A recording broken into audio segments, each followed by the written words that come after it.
जय गुरुदेव। प्रणाम सभी को।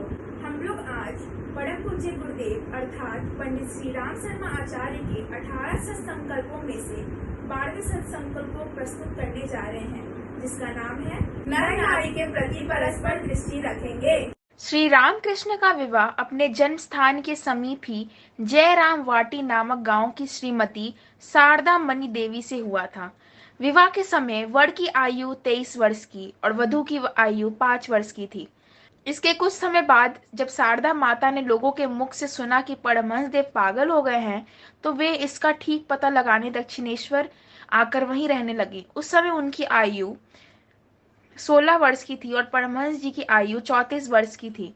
वे कुछ समय तक पति के समीप ही सोती रहीं, पर परमहंस देव रात में चाहे जब उठकर ध्यान करने लगते थे और समाधि की अवस्था में मृतक तुल्य जान पड़ते थे।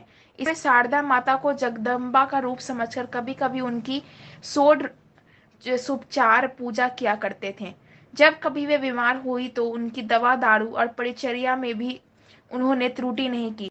परमहंस देव के समाधिस्थ हो जाने के पश्चात भी उन्होंने विधवा की तरह रहने का विचार नहीं किया, क्योंकि अब भी वे उनके प्रत्यक्ष दिखाई दिया करते थे और कहते थे कि मैं तो अमर हूँ, तुमको विधवा का वेश धारण करने की कोई आवश्यकता नहीं।